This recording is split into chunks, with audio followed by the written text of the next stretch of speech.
¿Qué tan importante es nuestra salud gastrointestinal? ¿Cómo influye tener un intestino sano y saludable? Hoy vamos a conversar de esto con la doctora Criselis Gómez Bolívar, quien es médico gastroenterólogo.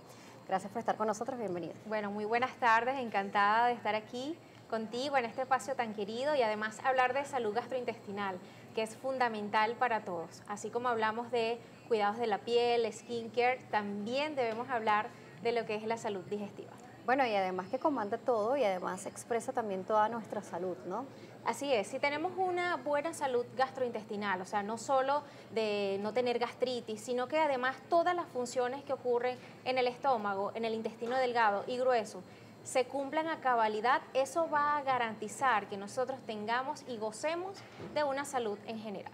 Claro, igual hemos hablado en muchas oportunidades, pero siempre es importante reforzarlo, hablar sobre todo lo que sucede en el intestino y por qué es tan importante cuidar nuestra alimentación, pero también todos los hábitos que conlleva, incluso la medicación, hay que tenerla muy vigilada. Hablamos de un poco de la microbiota y también de ese intestino que es considerado también un receptor importante nervioso de nuestro cuerpo, incluso se le llama el segundo cerebro. Sí, bueno, eso que tú dices lo hemos venido hablando y siempre yo lo digo, que lo hemos venido escuchando con más volumen en las últimas 10 décadas, en la última década.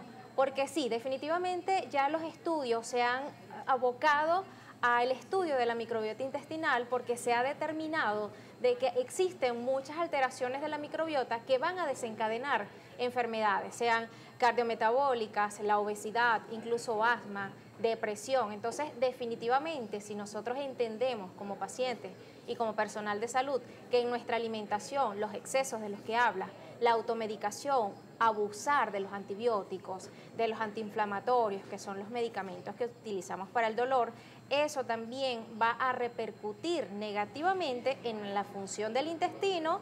Es decir, puede haber una disminución del movimiento o aumento de ese movimiento, puede generar úlceras, puede generar irritación, intestino irritable, puede generar enteropatías o lesiones ulceradas en el intestino delgado, bueno, no solo en el estómago, sino en el intestino delgado e incluso en el grueso. Entonces es importante que nosotros le demos esa connotación también a la salud digestiva, que no nos damos cuenta y cometemos estos excesos alimentarios en bebidas espirituosas, bueno, hábitos que no son saludables y bueno, al final esto pasa factura.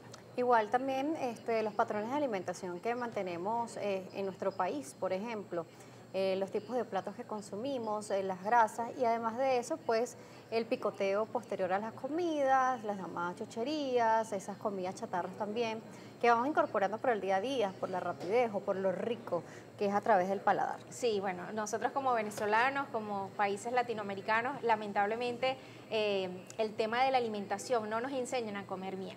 Porque lamentablemente para el venezolano, mientras más carbohidratos, mientras más abundante, copioso, grasoso, es más rica la comida.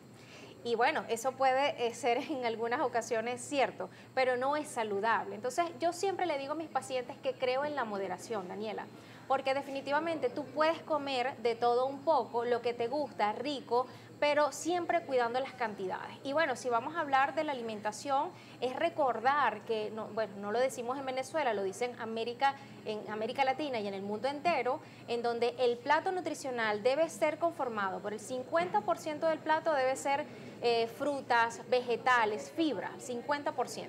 El 25% restante debe ser proteínas saludables y el otro 25% carbohidratos, bueno, digamos saludables, evitar el tema de las harinas refinadas. Y si vas a optar por harinas, que sean de preferencia integral.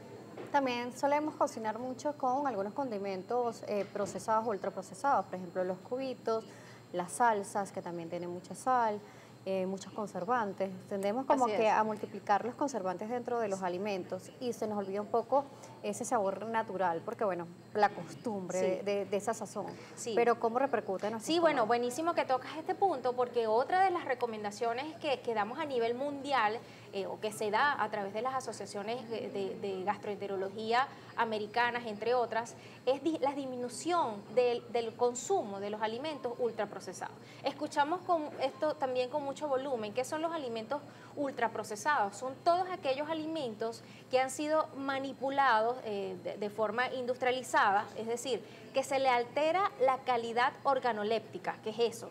Eso es que se altera el sabor, el olor y la textura del alimento, es decir, que contienen mucha sal o mucho azúcar o muchas grasas trans, y esto va a repercutir directamente en la salud gastrointestinal, porque es ese paciente que siempre va a tener distensión abdominal porque tiene un alto consumo de grasas, un alto consumo de azúcares, y por supuesto va a repercutir en que no solo en diabetes, en obesidad, sino además es ese paciente que puede hacer alteración de la microbiota, puede tener trastornos del patrón evacuatorio, dispepsia, disconfort y todos los síntomas asociados a la ingesta de comida. Hablando sobre la distensión abdominal, también se ha visto con mayor frecuencia que nos dicen coman más lento, mastiquen muy bien los alimentos, tómense el tiempo para alimentarse correctamente. Claro, totalmente. Y si hablamos entonces de que la microbiota es el tercer cerebro y el intestino delgado es el segundo, entonces tenemos que hacer aquí la interrelación de lo que son las emociones, porque a veces lo vemos muy holístico, ¿no? Y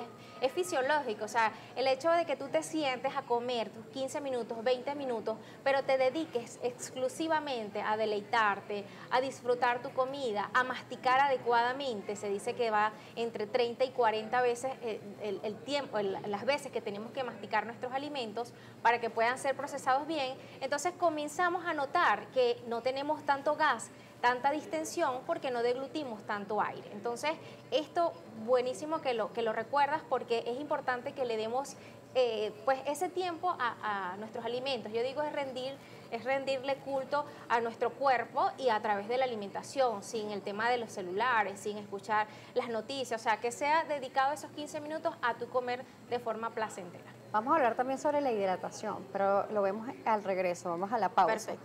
¿Qué papel juega la hidratación en nuestra salud gastrointestinal? Recuerda las preguntas o comentarios en redes, @salud_gb, Gastrosalud, la cuenta de nuestra especialista, Gastropisosalud, _, como usted lo conozca. Recuerde que también nos puede escribir por @salud_gb. Ya volvemos.